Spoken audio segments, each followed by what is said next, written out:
This video is sponsored by Squarespace.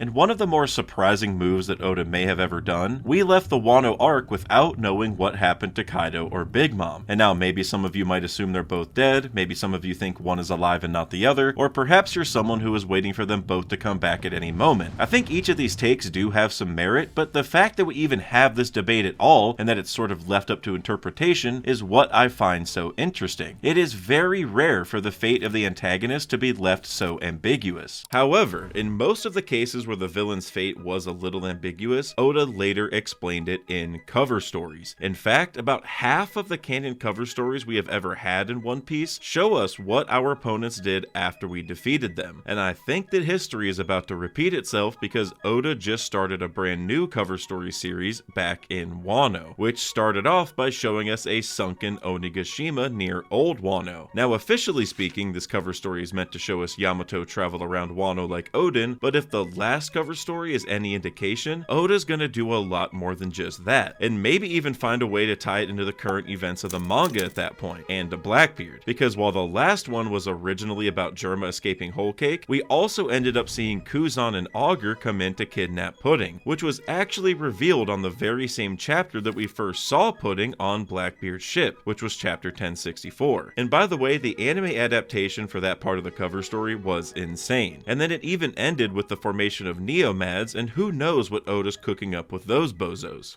But when it comes to Wano, the one thing that absolutely no matter what has to come back into the main story at some point is Pluton, which is located deep underneath Wano and Mount Fuji. And you know, the last that we saw Kaido and Big Mom, they were in a magma chamber right next to where Pluton was supposed to be. And that volcanic eruption afterward is pretty much what's given us all this ambiguity about what actually happened to them. Like, did they die from it? Did they get shot out of there somewhere? Did they get split up somehow? Who knows?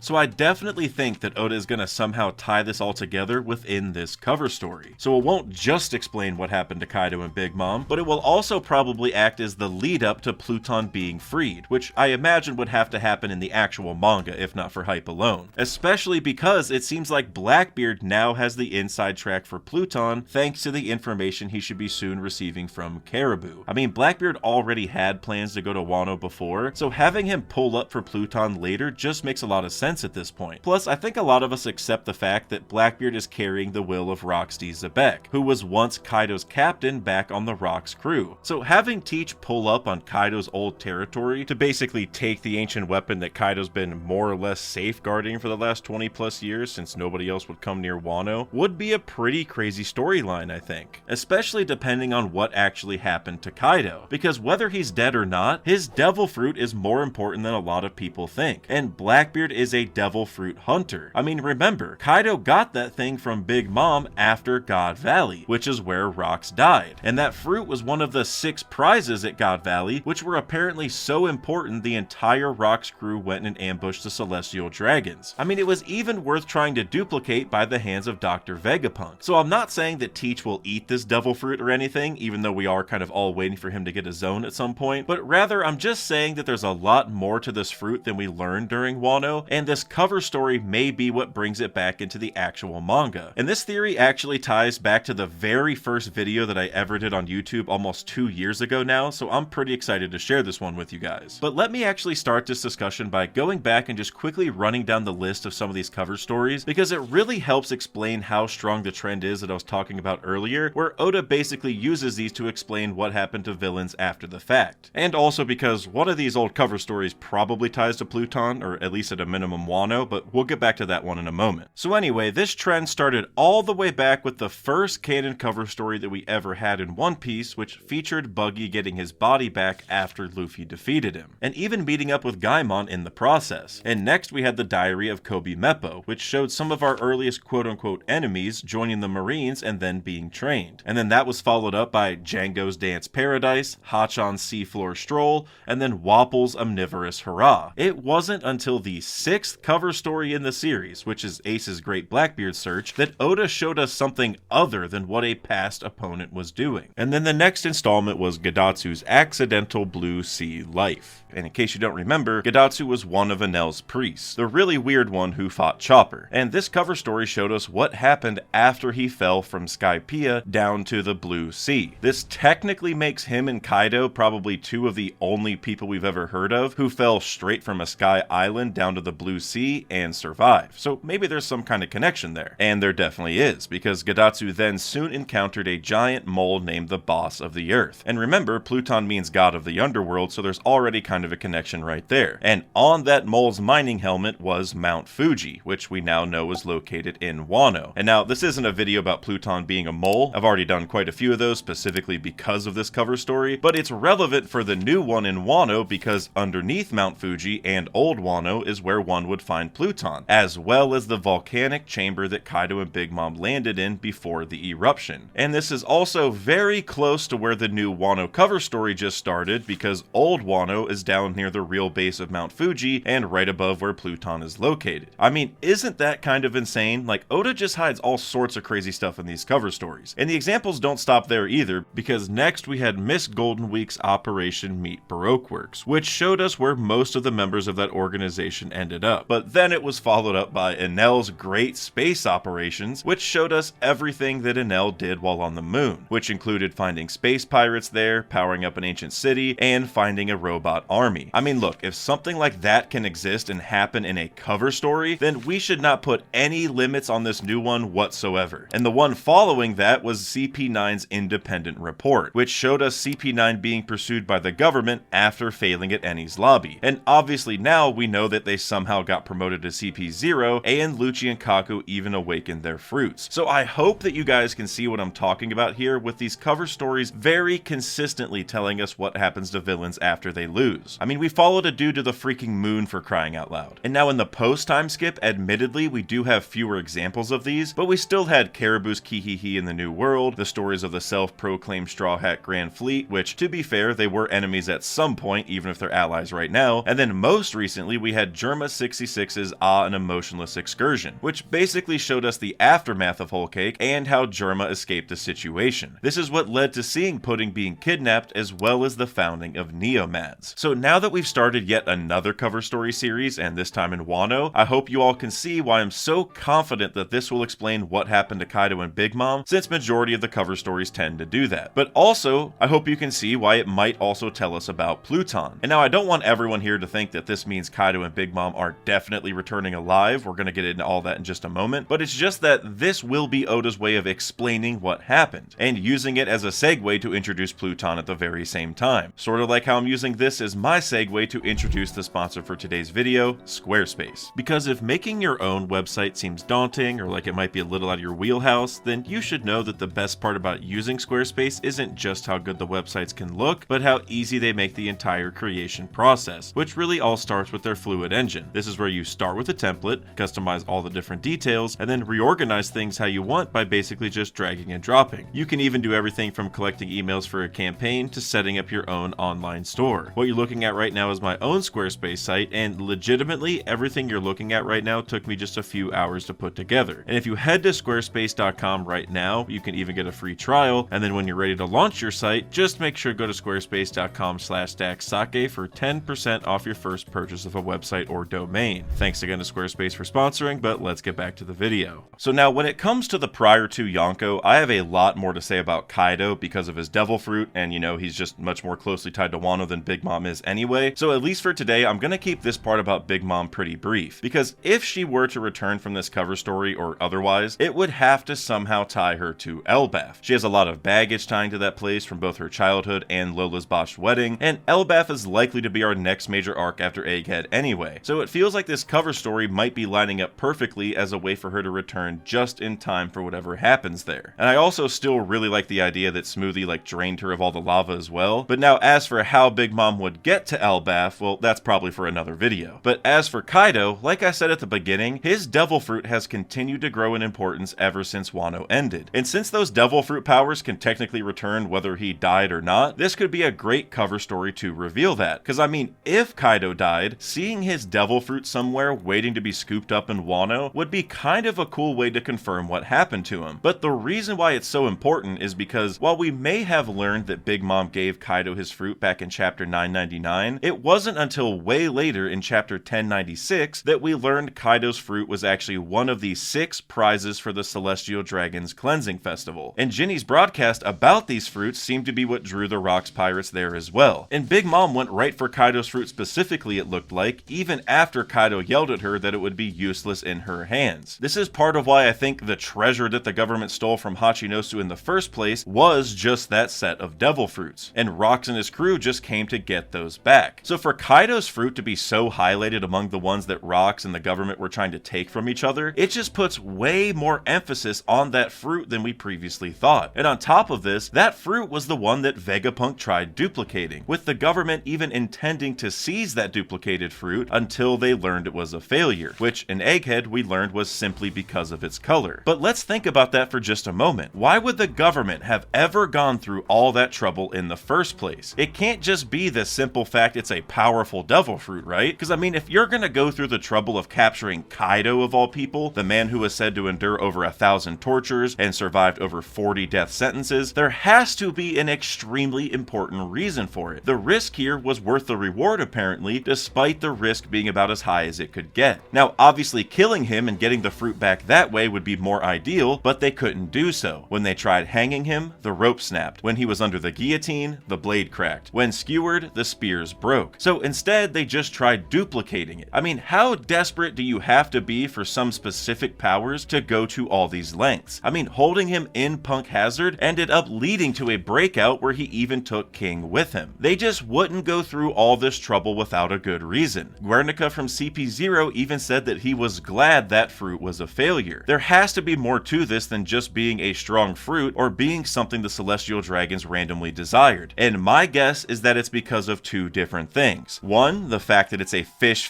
fruit specifically, which I'll talk about more in a moment, and the second thing is probably about the power of its awakening, because that is something we never got a confirmation for during Wano. I mean, Kaido had an entire Zone army, albeit many being of the dollar store variety, yet the only Zone to awaken the entire arc was Luffy. I mean, how is that even possible? Now I know some of you might think that like this purplish form was his awakening, or maybe this lava form was, but the fact of the matter is that neither of those were confirmed. However, Kaido did go out of his way to acknowledge Luffy awakened his fruit and had powers of both a Parameci and a Zone, which showed that Kaido knew his stuff. I doubt he would skip over the fact he also awakened if he did. And maybe even more importantly, I doubt Oda would do so without saying it. I don't think he would ever leave something like that up to debate, especially because we were outright told it happened every other time we saw someone do it. And the first time was back in Impel Down with the Jailer Beast, which was explained by Crocodile, who I personally hope is the one to show and explain Logias too, by the way. But that list has also gone on to include people like Doflamingo, Katakuri, Kid, Law, Lucci, Kaku, and of course Luffy. It is a big deal to awaken your devil fruit. Oda isn't the type of guy to miss out on showing those powers off, especially for someone on the level of Kaido. And the reason we know all those people awakened is because they said it or someone else did for them. There was no ambiguity there. So I think that this awakening is where a lot of this is headed, and also why Kaido was the perfect fit for that devil fruit, because we know that zones have wills of their own, and I think that Kaido was the perfect one for his fruit, because it just simply isn't easy to awaken. You have to be tested and usually near, or in the case of Luffy at least, past the point of death to do so. Kaido was already so naturally strong that he probably just never got that far. This is probably why he was waiting for someone like Joy Boy to come along, and why he was convinced that Joy Boy would be the one to beat him. Kaido probably couldn't awaken his true potential otherwise. His quest for death over the last so many years may just be tied to the fact that he couldn't awaken without it. By being so strong and having that devil fruit, it meant that the awakened form of it may never come to fruition until Joy Boy does, because Joy Boy might force it to happen. Because I mean, even Kaido himself couldn't find a way to die, right? His hobby was said to be unaliving himself. That's why he jumped from Balloon Terminal in the first place. Neither he nor anyone in the government apparently was able to kill him or even get that close. So then I pose an important question to you all. Why not just drown? And the answer is because he probably can't do that either, because he has a fish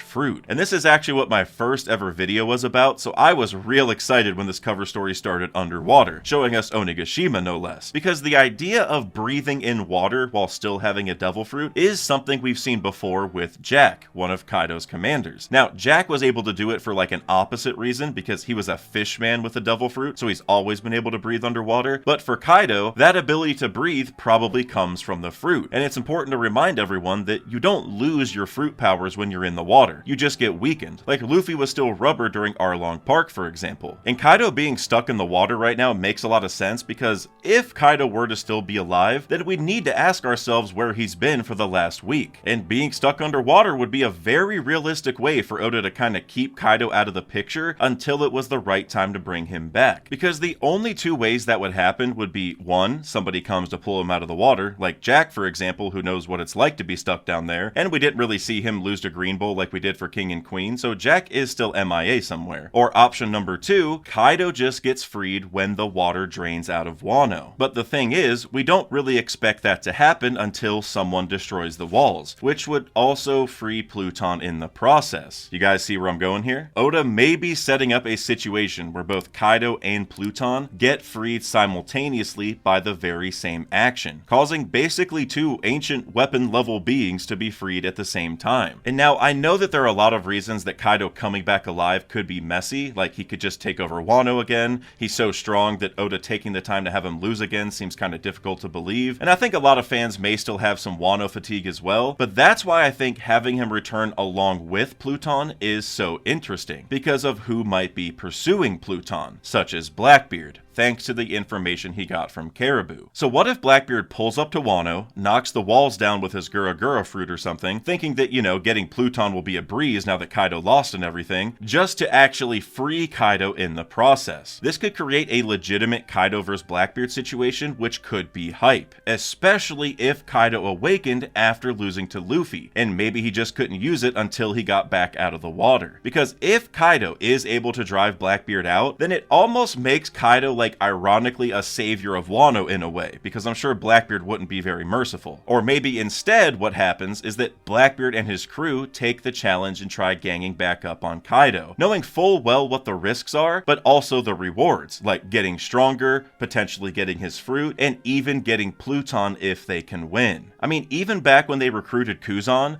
Lafitte was spouting off about trying to take his fruit right away. They always do this stuff. They're always considering the risk and reward. And if they end up seeing Kaido in his awakened form, they are definitely gonna want that fruit in their possession, because they would get a full glimpse of what those powers are truly capable of. And this goes back to the Rocks and Kaido connection. Kaido got that fruit the day that Rocks died. So what if Blackbeard gets it the day that Kaido dies? I mean, the through line there would almost be like Kaido was sort of keeping the fruit safe until his captain came back, since Teach has Rock's will and everything. Not to mention the fact that Teach already took a fruit from a prior Rocks member, being Whitebeard, so taking one from Kaido could be possible. Now, I'm not saying that Teach will actually eat that fruit. Maybe they could go put it into a weapon or something, or even into their ship, the Saber of Zebek, because we know that zones specifically can be put into inanimate objects. There's a lot of options here with Kaido's fruit for Teach, and Oda has been kind of stacking the deck for Blackbeard anyway, especially since Wano ended, so to make this whole Caribou thing end up where Blackbeard gets an even bigger W than we already expected with Pluton would just make a lot of sense to me. But here's maybe the scariest idea of all. What if Blackbeard also takes Kaido's corpse? Because then could he potentially give it a shadow so that it's like some kind of super zombie, sort of like we saw with Oars and Thriller Bark? Because, you know, we did see Teach try to get Moria to join his crew before, and he had even captured him until Kobe presumably freed him on Hachinosu. So maybe instead what Teach can do is go get the Moria Seraphim and use him to accomplish whatever he wanted to accomplish, which is something I've honestly been preaching since day one, and I'll link a video down below where I talk about that in more detail. Also, major shout out to Shiny Charizard from my discussion stream last week, who mentioned this idea in the first place, and I'll be doing streams like that pretty much every weekend, so make sure to subscribe for those, because that's where you can get the scoop on the theories before they even come out. But what really makes this zombie Kaido idea so amazing to me is that his corpse would basically be like an improved version of Orz's corpse, but for many reasons beyond just the physical similarities, such as the fact that Moria literally fought Kaido over 20 years ago, and that's where he lost his whole crew, but apparently somehow got out with Ryuma's corpse and Shusui. Chopper also told us that oars froze to death 500 years ago, and since practically every samurai grave that we saw during Wano was in Ringo, which is the cold part of Wano, it's likely that's where Moria got oars as well. And you know, Kaido may have died from lava, or at least got severely injured from it, so that could be kind of a fun inversion to Oars, who was frozen. But since Kaido's body would be kind of fresh relative to Oars's, I'm sure it would be a hell of a lot stronger as well. But then the question would become, what shadow would Blackbeard put into Kaido? Because as we saw in Thriller Bark, Moria waited until he got Luffy's shadow to start using Oars. So obviously Blackbeard would want to use a strong shadow for Kaido to maximize its potential. And the first person that comes to my mind is Garp, because they now have him captured after they managed to save Kobe. So maybe instead of, you know, Monkey D. Luffy in Oars's body, we get Monkey D. Garp's in Kaido's. And then maybe Teach can sell Garp's physical body to the Cross Guild for 3 billion, so that way he gets the best of both worlds. But without his shadow, Garp would disappear in the sunlight, so maybe Blackbeard like goes during the nighttime or something so that Cross Guild doesn't know any better. And then maybe after the exchange happens, Blackbeard potentially reveals the truth, which maybe affects the Cross Guild's plan somehow. Because if Garp did die, then he would also lose the shadow that he put in Kaido's body, so he would want Garp to live. So I don't know, maybe he would just keep Garp away, like locked up or something. But maybe the most exciting part about this whole thing is who would fight the Kaido zombie? Because there's no way that Oda would have Luffy retread either the Oars thing or the Kaido thing, which I guess is now merged into one, even if it's his grandpa stuck in there. But instead, I think Kobe would be a really fun answer, or maybe all of Sword in general, because it would almost act as a way for them to surpass Garp in some way. And you know, against Oars, it was mostly like a team effort, but led by one of my favorite power-ups in the story, Nightmare Luffy. So maybe instead we get like Sword working together, kind of like they already did on Hachinosu, but with Kobe as the lead. And then maybe that leaves Luffy to go on to fight Blackbeard or something, maybe even paralleling Roger and Garp, who worked together to beat Rocks back in the day. But in this case, it would be like Luffy and Kobe fighting Teach's side, since like I said, Blackbeard is carrying Rocks' will. But then let's go back and talk a little bit about what Kaido's awakening might be like. Because if we didn't see it in Wano, and Teach actually does get a hold of Kaido's fruit, then I'm sure it's going to come into play somewhere else. And I mean, that power is probably what Rocks and the government were after with it in the first place, if I had to guess. And I think this all goes back to Vegapunk saying that it was a failure because of the color. Because he also mentioned that he doesn't even know if it can awaken, which I think is an important connection to Kaido's in and of itself. And I know that this color thing was meant to be a play on Vegapunk's perfectionism, because he definitely is a perfectionist, but what if the color was actually an important factor? That seems like an extremely Oda-like thing to do in my opinion. And you know, the fruit is a model of an Azure dragon, which Azure does mean blue, so it technically isn't the same thing and thus is a true failure anyway. But did you know that Azure is also meant to specifically tie to sapphires, at least in heraldry? Because sapphires can actually come in a variety of colors, but most commonly they come in the color blue. And Saturn told us a few chapters ago that he was experimenting with a disease called sapphire scale, which actually caused people to develop sapphires all over their body. This is what unfortunately led to Ginny's death and the long years of Bonnie staying out of the sun. And obviously, dragons have scales, and Luffy even mentioned while training in the prison that Kaido's scales were tough to bypass. So what if there's a connection? Like, what if Kaido's awakening turns him into a literal sapphire dragon? And what if that ability is what Saturn was trying to duplicate with that disease? This kind of reminds me of what Queen was doing during Wano with the Ice Oni virus, because he was using a disease to turn people into different creatures basically. So what if Saturn was taking a play out of that playbook, basically trying to turn people into literal sapphire dragons, sort of like the awakening of Kaido's fruit does? And this could make Momo's fruit an actual failure because by virtue of not being blue, he wouldn't produce the normal kind of sapphire scales in his awakening. And maybe this is why Vegapunk wasn't sure if awakening was even possible, since the original fruits ties to a blue gem specifically. Now I will say I bet Momo can awaken, but I do expect it to be a bit different than Kaido's, and probably even cooler honestly, because there are pink sapphires in the world, although not as common as the blue ones, so maybe it just gives Momo a different set of powers or something. But the interesting thing here to me, and what really makes this all tie to the government really well, is how the scales got worse in the sunlight. Because I doubt that's going to happen to Kaido when he awakens. Like, what kind of awakening nerfs you, right? If anything, I bet the sun is going to make him even stronger, which would be a crazy connection between Kaido and Luffy, because it's like they're both sun gods but in different ways. Kaido in a more literal sense where he gets power from the sun, while Luffy's would be more of a philosophical or metaphorical sense. And I mean, what would you call a giant dragon powered by the sun? Maybe something like a celestial dragon, which is also what the world nobles are called, and that might be the reason why this fruit was so important to them. Like, what if the dragon that Kaido's fruit is based on actually worked for the government at one point? Like, what if they had an army of those things back in the day, and that helped them beat the ancient kingdom? So maybe this cover story is just a big roundabout way for Kaido's fruit to get back into the world, whether that's to the guy carrying Rock's will or somewhere else altogether. But that's it for today, guys. I want to give you all a huge thank you for watching this video, and if you enjoyed it, please make sure to hit like and subscribe because it does do wonders for the algorithm. And if you want to stick around, maybe check out one of these two videos that you should already see on the screen. Later.